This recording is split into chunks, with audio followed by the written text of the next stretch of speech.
Hi guys, welcome back to my channel Manasa Alok Kannada channel. ಎಲ್ಲರೂ ಹೇಗಿದ್ದೀರಾ? ನಾನಂತೂ ಸೂಪರ್ ಆಗಿದ್ದೀನಿ. ಹಾಗೆ ಮೈಸೂರು ಟ್ರಿಪ್ಗೂ ಕೂಡ ಪ್ರಿಪ್ರೇಷನ್ಸ್ ನಡೀತಾ ಇದೆ. ನಿಮ್ಮೆಲ್ಲರಿಗೂ ಲಾಸ್ಟ್ ವೀಡಿಯೋದಲ್ಲಿ ತೋರಿಸಿದ ಹಾಗೆ ಲಗೇಜ್ ಎಲ್ಲ ಪ್ಯಾಕ್ ಕೂಡ ಆಗೋಗಿದೆ. ಇನ್ನೇನಿದ್ರು ನಾಳೆ ಹೊರಡಬೇಕು ಅಷ್ಟೇ. ನಾಳೆ ಬೆಳಗಿನ ಜಾವ ಒಂದು 5 ಗಂಟೆ ಎಲ್ಲ ಹೊರಟುಬಿಡೋಣ ಅಂತ ಅಂದ್ಕೊಳ್ತಿದ್ದೀವಿ.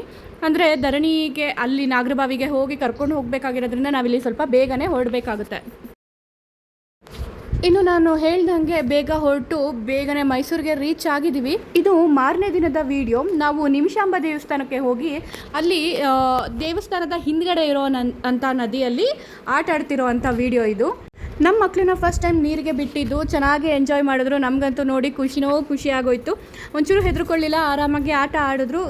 ನಮ್ಮ ಚಿನ್ನು ಇದ್ದಿದ್ದರಿಂದ ನೋಡ್ಕೊಳ್ಳೋದಕ್ಕಂತೂ ಯಾವುದೇ ರೀತಿ ತೊಂದರೆ ಆಗಲಿಲ್ಲ. ಇನ್ನು ನೋಡಿ, ಇದು ಯಾವ ಪ್ಲೇಸ್ ಅಂತ ನೀವೇನಾದರೂ ಗೆಸ್ ಮಾಡ್ತೀರಾ?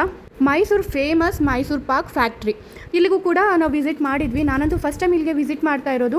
ತುಂಬಾ ಚೆನ್ನಾಗಿತ್ತು ನೋಡೋದಕ್ಕೆ. ಹೇಗೆಲ್ಲ ಮೈಸೂರು ಪಾಕ್ ಮಾಡ್ತಾರೆ ಅಂತ ನಾವು ಡೈರೆಕ್ಟಾಗಿ ನೋಡಿದ್ವಿ. ನನಗಂತೂ ಬಾಯಲ್ಲಿ ನೀರೇ ಬಂದುಬಿಡ್ತು. ಬಟ್ ಸ್ವಲ್ಪ ಶುಗರ್ ಪ್ರಾಬ್ಲಮ್ ಇರೋದ್ರಿಂದ ನಾನೇನು ಜಾಸ್ತಿ ತಿನ್ನೋದಕ್ಕೆ ಹೋಗಲಿಲ್ಲ. ಹಾಗೆ ಇಲ್ಲಿ ಬೇರೆ ಐಟಮ್ಸ್ಗಳು ಕೂಡ ಇದ್ದವು ತಿನ್ನೋದಕ್ಕೆ, ಶಾಪಿಂಗ್ ಮಾಡೋದಕ್ಕೆ ಎಲ್ಲನೂ. ಬೇಕ್ರಿ ಐಟಮ್ಸ್ಗಳು, ಸ್ವೀಟ್ಸು ಎಲ್ಲನೂ ಇತ್ತು. ಅಲ್ಲೇ ಕೂತ್ಕೊಂಡು ತಿನ್ಬೋದಾಗಿತ್ತು, ಇಲ್ಲ ಪಾರ್ಸಲ್ ಮಾಡ್ಕೋಬೋದಾಗಿತ್ತು. ಹೀಗೆ ಎಲ್ಲನೂ ಅವೈಲಬಲ್ ಇತ್ತು. ಇನ್ನು ನನ್ನ ಮಗಳಂತೂ ಧರಣಿ ಮಲ್ಕೊಂಬಿಟ್ಟಿದ್ಲು. ಸ್ವಲ್ಪ ಬಿಸಿಲಿದ್ದರಿಂದ ಅವಳಿಗೆ ನಿದ್ದೆ ಹತ್ಬಿಟ್ಟಿತ್ತು ಚೆನ್ನಾಗಿ. ಒಳಗಡೆ AC ಇದ್ದಿದ್ದರಿಂದ ಆರಾಮಾಗಿ ಮಲ್ಕೊಂಬಿಟ್ಟಿದ್ಲು. ನಾನು ಕ್ಯಾರಿ ಬ್ಯಾಗ್ ತೊಗೊಂಡೋಗಿದ್ದು ತುಂಬಾ ಯೂಸ್ಫುಲ್ ಆಯಿತು. ಅವಳನ್ನ ಎತ್ಕೊಂಡು ಕ್ಯಾರಿ ಬ್ಯಾಗಲ್ಲಿ ಹಾಕ್ಕೊಂಡು ಆರಾಮಾಗಿ ಎಲ್ಲ ಕಡೆ ಸುತ್ತಕೊಂಡು ಎಕ್ಸ್ಪ್ಲೋರ್ ಮಾಡಿಕೊಂಡು ಬಂದೆ. ಇನ್ನು ದಾತ್ರಿ ಅಂತೂ ಕೇಳಲೇಬೇಡಿ, ಅವಳು ನನ್ನ ಕೈಗೆ ಸಿಗೋದೇ ಇಲ್ಲ. ಯಾಕಂದರೆ ಧರಣಿನ ಎತ್ಕೊಂಡಿರೋದ್ರಿಂದ ದಾತ್ರಿ ನನ್ನ ಹತ್ರ ಬರೋದೇ ಇಲ್ಲ. ಯಾವಾಗಲೂ ಅವ್ರ ಅತ್ತೆ ಹತ್ರ ಮತ್ತು ಅವ್ರ ಮಾಮನ ಹತ್ರನೇ ಇರ್ತಾಳೆ. ಹಾಗೆ ಒಂದು ಕ್ವಿಕ್ಕಾಗಿ ಸೆಲ್ಫಿ ಕ್ಲಿಕ್ ಮಾಡ್ಕೊಂಡ್ಬಿಟ್ಟು ಹಾಗೆ ಸುತ್ತಾಡೋದಕ್ಕೆ ಶುರು ಮಾಡಿದ್ವಿ. ಆಮೇಲೆ ಬಟರ್ ಮಿಲ್ಕ್ ಎಲ್ಲ ಇತ್ತು, ಅಲ್ಲೇ ಆರಾಮಾಗಿ ಕುಡ್ಕೊಂಡು ಎಂಜಾಯ್ ಮಾಡಿಕೊಂಡು ಒಂದು ½ ಅನ್ ಅವರ್ ಟೈಮ್ ಸ್ಪೆಂಡ್ ಮಾಡಿ ಆಚೆ ಬಂದ್ವಿ. ಅಲ್ಲಿಂದ ನೆಕ್ಸ್ಟ್ ಬಂದಿದ್ದೆ ನಾವು ಸ್ಯಾಂಡ್ ಮ್ಯೂಸಿಯಮ್ಗೆ. ಈ ಸ್ಯಾಂಡ್ ಮ್ಯೂಸಿಯಮ್ಗೆ ನಾವು ಬರ್ತಿರೋದು ಸೆಕೆಂಡ್ನೇ ಟೈಮ್. ಫಸ್ಟ್ ಟೈಮ್ ಬಂದಾಗ ಇನ್ನೂ ಪಾಪುಗಳಿರಲಿಲ್ಲ. ಈ ಸತಿ ನಾವು 2 4 ಜನ ಆಗಿ ಬಂದಿದ್ದೀವಿ. ಇಲ್ಲಿ ಬಂದಾಗಲೂ ಕೂಡ ಧರಣಿ ಮಲ್ಕೊಂಡೇ ಇದ್ಲು. ಅವಳು ಎದೋಳ ಸ್ಟೇಜಲ್ಲೇ ಇರಲಿಲ್ಲ. ಹಾಗೆ ಅವಳನ್ನೇ ಎತ್ಕೊಂಡ್ಬಿಟ್ಟು ಎಲ್ಲ ಕಡೆ ನೋಡ್ಕೊಳ್ತಾ ಬಂದ್ವಿ. ಜಾಸ್ತಿ ಏನು ನೋಡೋ ಅಂಥದ್ದೇನು ಇರೋದಿಲ್ಲ. ಆದ್ರೂ ಮಕ್ಕಳಿರ್ತಾರಲ್ಲ, ಖುಷಿಯಾಗಿ ಒಂದೊಂದು ಆರ್ಟ್ಗಳ ಬಗ್ಗೆನೂ ಒಂದೊಂದು ಕತೆಗಳಿರುತ್ತೆ. ಅದನ್ನು ಹೇಳ್ಕೊಂಡು ಇದು ಈ ಥರ ಅಂತ ಎಕ್ಸ್ಪ್ಲೈನ್ ಮಾಡಿಕೊಂಡು ಬಂದ್ವಿ ಅಷ್ಟೇ.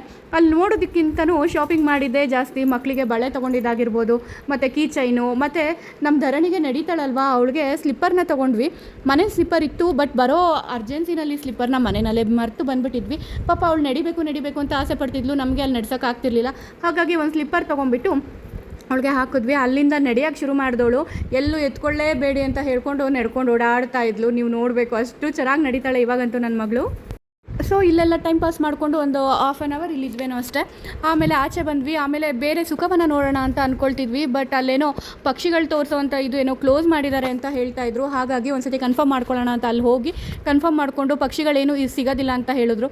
ಹಾಗಾಗಿ ಹೋಗಿದ್ದು ಪ್ರಯೋಜನ ಇಲ್ಲ ಅಂತ ಹೇಳಿ ವಾಪಸ್ ಬಂದ್ವಿ. ನಾನು ಅಂದ್ಕೊಂಡೆ ಸ್ಯಾಂಡ್ ಮ್ಯೂಸಿಯಮಲ್ಲೇ ಒಂದು ಪಕ್ಷಿಗಳದ್ದು ಒಂದು ಕೇಜ್ ಥರ ಮಾಡಿದರು. ಅದರಲ್ಲಿ ಒಳಗಡೆ ಹೋಗಿ ಕೂತ್ಕೊಂಡು ತಲೆ ಮೇಲೆಲ್ಲ ಹಕ್ಕಿಗಳು ಬಂದು ಕೂತ್ಕೊಳ್ಳೋದು, ಅದಕ್ಕೆ ಫುಡ್ ಕೂಡ ಕೊಡ್ಬೋದಾಗಿತ್ತು. ನಾವು ಅದನ್ನು ಬೇಡ, ಹೆಂಗೋ ಸುಖವನ್ನಾಗಿ ಹೋಗ್ತೀವಲ್ಲ, ಅಲ್ಲೇ ನೋಡ್ಕೊಂಡ್ರಾಯ್ತು ಅಂದ್ಬಿಟ್ಟು ಬಂದುಬಿಟ್ಟಿದ್ವಿ.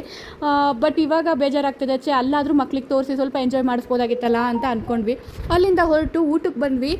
ನನ್ನ ಮಗಳಂತೂ ಎಷ್ಟು ಸೆಕೆ ಇತ್ತು ಅವಳಿಗೆ ಪಾಪ. ಅಂದರೆ ಎತ್ಕೊಂಡು ಮೈ ಶಾಖ ಬೇರೆ ತಗಲಿ ಎಲ್ಲಿ ತಣ್ಣಗೆ ಸಿಗೋದೋ ಅಲ್ಲಿ ಹೋಗಿ ಮಲ್ಕೊಂಡ್ಬಿಡೋಳು. ಅಷ್ಟು ಅವಳಿಗೆ ಸೆಕೆ ಆಗೋಗ್ಬಿಟ್ಟಿತ್ತು. ಇನ್ನು ದೊಡ್ಡವಳಂತೂ ನೋಡಿ, ಹೇಳಿದ್ನಲ್ಲ, ಸ್ಲಿಪ್ಪರ್ ಹಾಕ್ಕೊಂಡು ನಡೆದಿದ್ದು ಅವಳ ಪಾಡಿಗೆ ಅವಳು. ದೊಡ್ಡವಳು ಆ ಥರ ಆದರೆ ಇನ್ನು ಚಿಕ್ಕವಳು ಎಲ್ಲರ ಹತ್ರ ಹೋಗಿ ಮುದ್ದು ಮಾಡಿಸ್ಕೊಳ್ತಾ ಅವಳದು ಕತೆನೇ ಬೇರೆ. ಒಟ್ಟಿನಲ್ಲಿ ಇಬ್ಬರು ಕೂಡ ಚೆನ್ನಾಗಿ ಎಂಜಾಯ್ ಮಾಡಿದ್ರು. ಇದು ನಾವು ಫಸ್ಟ್ ಟೈಮ್ ಈ ಥರ ಇಬ್ಬರೂ ಕೂಡ ಆಚೆ ಕರ್ಕೊಂಡು ಹೋಗ್ತಾ ಇರೋದು. ನನಗಂತೂ ಫುಲ್ ಖುಷಿ ಆಗೋಯ್ತು. ಇನ್ನು ಇದು ನೋಡಿ, ಸಂಜೆ ನಾವು ದೇವಸ್ಥಾನಕ್ಕೆ ಹೋಗಿದ್ದು ಒಂದು ಕ್ಲಿಪ್ಪಿಂಗ್ಸ್ ತೊಗೊಂಡಿದ್ದೀನಿ. ಜನ ಏನೋ ತುಂಬಾ ಇದ್ದರು. ಯಾಕಂದರೆ ಇಡೀ ಮೈಸೂರೇ ತುಂಬಿ ತುಳ್ಕಾಡ್ತಿತ್ತು. ಎಲ್ಲ ಕಡೆಯಿಂದ ಮೈಸೂರಿಗೆ ಜನಗಳು ಬಂದುಬಿಟ್ಟಿದ್ರು. ಟ್ರಾಫಿಕ್ ಅಷ್ಟು ಜಾಮ್ ಆಗಿಬಿಟ್ಟಿತ್ತು. ಇಲ್ಲೂ ಅಷ್ಟೇ ತುಂಬಾ ಜನ ಸೇರ್ಕೊಂಡಿದ್ರು. ದೇವಸ್ಥಾನಕ್ಕೆ ರಶ್ ಇತ್ತೋ ಇಲ್ವೋ ಗೊತ್ತಿಲ್ಲ. ಇಲ್ಲಿ ನೀರಲ್ಲಿ ಆಟ ಆಡೋದಕ್ಕಂತೂ ತುಂಬಾ ರಶ್ ಇತ್ತು. ನಾವು ಕೂಡ ಹೋಗಿ ಪಾಪುನ ಫಸ್ಟ್ ಟೈಮ್ ನೀರಿಗೆ ಬಿಡ್ತಾ ಇರೋದ್ರಿಂದ ಸ್ವಲ್ಪ ಕೇರ್ಫುಲ್ಲಾಗಿ ನೋಡ್ಕೊಳ್ತಾ ಎಲ್ಲ ಆಳ ಕಮ್ಮಿ ಇದೆ ಅಲ್ಲಿ ಪಾಪುನ ಬಿಟ್ಟು ಬಂದ್ವಿ. ಅವ್ರ ಜೊತೆ ನಾವು ಕೂಡ ಹಾಗೆ ಎಂಜಾಯ್ ಮಾಡಿದ್ವಿ. ಹೀಗೆ 2 ದಿನ ಟ್ರಿಪ್ ಮುಗಿಸ್ಕೊಂಡು ನಾವು ಡೈರೆಕ್ಟಾಗಿ ಮನೆಗೆ ಬಂದ್ವಿ. ಪಾಪುಗಂತೂ ನಾನು ತುಂಬಾ ಸ್ಟ್ರೈನ್ ಆಗಿದ್ದರಿಂದ ಅವಳು ನಿಂತರು ಕೂತರು ನಿದ್ದೆ ಮೂಡೋ ಮುಗಿತಾನೆ ಇರಲಿಲ್ಲ. 2 ದಿನ ಚೆನ್ನಾಗಿ ರೆಸ್ಟ್ ಮಾಡಿದ್ಲು. ಧರಣಿ ಅಜ್ಜಿ ಮನೇಲಿ ಸೆಟ್ಲ್ ಆಗಿದ್ದಾಳೆ. ಇನ್ನು ನಾನು ಕೂಡ ಒಂದಿನ ಚೆನ್ನಾಗಿ ರೆಸ್ಟ್ ಮಾಡಿಬಿಟ್ಟು ಆಮೇಲೆ ನನ್ನ ಕೆಲಸಕ್ಕೆ ಶುರು ಮಾಡಿಕೊಂಡೆ. ಏನಪ್ಪ ಅಂದರೆ ಮನೇಲಿ ಖಾರದ ಪುಡಿ ಖಾಲಿ ಆಗಿಬಿಟ್ಟಿತ್ತು. ತುಂಬ ದಿನದಿಂದ ಮಾಡೋಣ ಅಂದ್ಕೊಂಡು ಈಗ ಆಗ ಅಂತಲೇ ಹೀಗೆ ಕಾಲ ಕಳೆದ್ಬಿಟ್ಟೆ. ಸೊ ಇವಾಗ ಅಟ್ ಲಾಸ್ಟ್ ಮಾಡೇ ಬಿಡೋಣ ಇವತ್ತು ಅಂದ್ಬಿಟ್ಟು ಸಾಮಾನೆಲ್ಲ ತರಿಸ್ಕೊಂಡಿದ್ದೆ ಆ್ಯಂಡ್ ಶುರು ಮಾಡ್ಕೊಂಡಿದ್ದೀನಿ. ಈಗ ನಾನು ಹುರ್ಕೊಳ್ತಿರೋಂಥ ಐಟಮ್ಸ್ಗಳು ಕಾಳುಗಳನ್ನ ಹುರ್ಕೊಳ್ತಾ ಇದ್ದೀನಿ. ಒಂದೊಂದನ್ನೇ ಸಪ್ರೇಟಾಗಿ ಹುರ್ಕೊಳ್ಳೋಷ್ಟು ಟೈಮು ಇಲ್ಲ ಮತ್ತು ನಾನು ಅಷ್ಟು ಜಾಸ್ತಿ ಕ್ವಾಂಟಿಟಿನಲ್ಲಿ ಮಾಡ್ತಾನೂ ಇಲ್ಲ. ಹಾಗಾಗಿ ಇಲ್ಲಿ ಸಿಂಪಲ್ಲಾಗಿ ಏನೇನು ಕಾಳುಗಳು ಬೇಕು ಎಲ್ಲನೂ ಹಾಕ್ಬಿಟ್ಟಿದ್ದೀನಿ ಒಟ್ಟಿಗೆ. ಕಡಲೆಬೀಜ, ಹೆಸರು ಕಾಳು, ಕಡಲೆಕಾಳು, ತೊಗರಿಬೇಳೆ, ಮೆಣಸು, ಅರಶಿನ ಕೊಂಬು ಮತ್ತು ಸ್ವಲ್ಪ ಅಕ್ಕಿ, ಆಮೇಲೆ 1 ಇಂಚಷ್ಟು ಚಕ್ಕೆ, ಮರಾಠ ಮೊಗ್ಗು ಇಷ್ಟೆಲ್ಲನೂ ಹಾಕಿ ಒಂದು ಸತಿ ಹುರ್ಕೊಳ್ತಾ ಇದ್ದೀನಿ ಚೆನ್ನಾಗಿ. ಲೋ ಫ್ಲೇಮ್ನಲ್ಲೇ ಹುರ್ಕೊಳ್ತೀನಿ. ಒಂದು 10ರಿಂದ 15 ನಿಮಿಷ ಬೇಕಾಗುತ್ತೆ ಇಷ್ಟೆಲ್ಲ ಹುರ್ಕೊಳ್ಳೋದಕ್ಕೆ. ಇದಾದಮೇಲೆ ಹಾಗೆ ಪಕ್ಕದಲ್ಲೇ ಕಡಲೆಬೇಳೆನ ತೊಗೊಂಡಿದ್ದೀನಿ. ಅದು ಕೂಡ ಸ್ವಲ್ಪ ಹುರಿದಿದ್ದೀನಿ. ಹುರಿದಾದ್ಮೇಲೆ ಉದ್ದಿನಬೇಳೆನ ಹಾಕ್ಕೊಳ್ತಾ ಇದ್ದೀನಿ. ಸೊ ದಟ್ ಎರಡು ಒಟ್ಟಿಗೆ ಹುರಿಯೋದಕ್ಕೆ ಸರಿ ಹೋಗುತ್ತೆ ಅಂತ ಹೇಳಿಬಿಟ್ಟು. ಇದು ಕೂಡ ಹುರಿಯೋದಕ್ಕೆ ಒಂದು 10ರಿಂದ 15 ನಿಮಿಷ ಆಗೋಗುತ್ತೆ.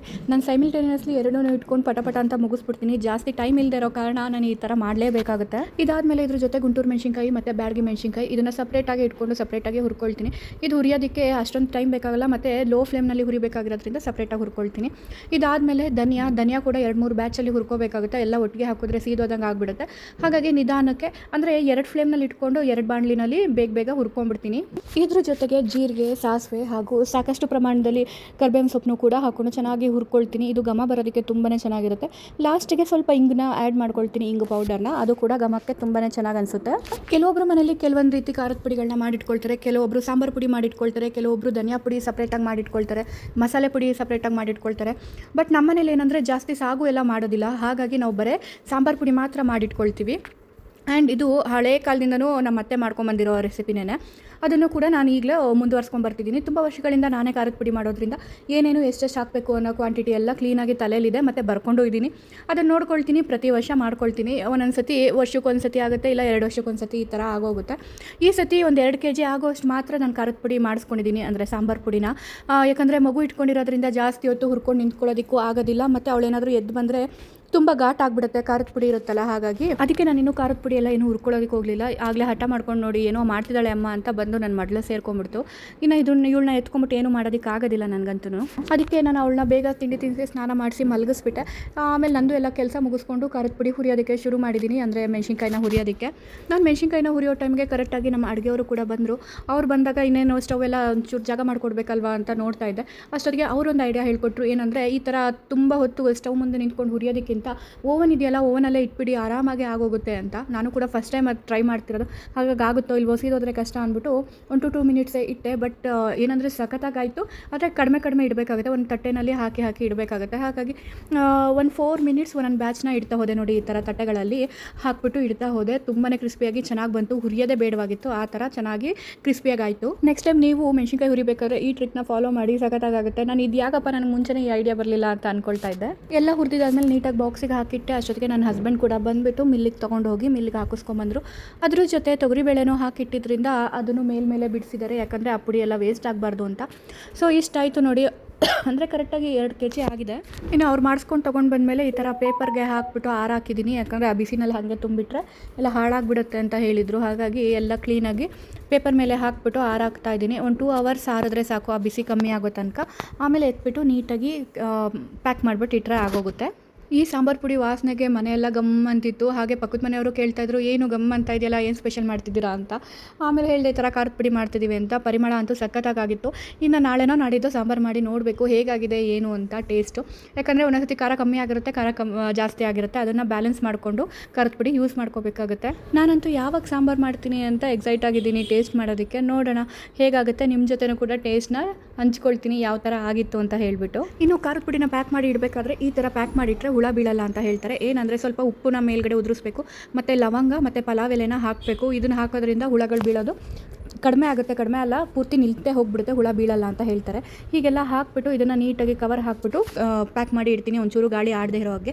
ಗಾಳಿ ಆಡಿಬಿಟ್ರೆ ವಾಸನೆ ಎಲ್ಲ ಹೊಟ್ಟೋಗುತ್ತೆ, ಮತ್ತು ಅದ್ರದ್ದು ಅಷ್ಟೊಂದು ಸಾರ ಎಲ್ಲ ಇರೋದಿಲ್ಲ. ಅದಕ್ಕೋಸ್ಕರ ನೀಟಾಗಿ ಪ್ಯಾಕ್ ಮಾಡಿಬಿಟ್ಟು ಇಟ್ಟೆ. ಉಪಯೋಗಕ್ಕೆ ಅಂತ ಸ್ವಲ್ಪ ಒಂದು ಬಾಕ್ಸಲ್ಲಿ ಹಾಕಿ ಎತ್ತಿಟ್ಕೊಂಡಿದ್ದೀನಿ, ಡೈಲಿ ಯೂಸ್ಗೆ ಬೇಕಾಗುತ್ತೆ ಅಂತ. ಸೊ ಇನ್ನು ಇವತ್ತಿನ ವೀಡಿಯೋ ಇಷ್ಟ ಆಗಿತ್ತು. ನಿಮಗೇನಾದರೂ ಈ ವಿಡಿಯೋ ಇಷ್ಟ ಆಗಿದ್ದರೆ ನನ್ನ ಚಾನಲ್ನ ಸಬ್ಸ್ಕ್ರೈಬ್ ಮಾಡಿಕೊಂಡು ವೀಡಿಯೋನ ನೋಡಿ ಅಂತ ಹೇಳ್ತೀನಿ. ಹಾಗೆ ಲೈಕ್ ಮಾಡಿ, ಶೇರ್ ಮಾಡಿ, ಮತ್ತು ಸಬ್ಸ್ಕ್ರೈಬ್ ಮಾಡಿಕೊಂಡು ಚಾನಲ್ನ ನೋಡಿ ಅಂತ ಹೇಳ್ತಾ ಈ ವಿಡಿಯೋನ ಇಲ್ಲಿಗೆ ಮುಗಿಸ್ತಾ ಇದ್ದೀನಿ. ಓಕೆ, ಬಾಯ್.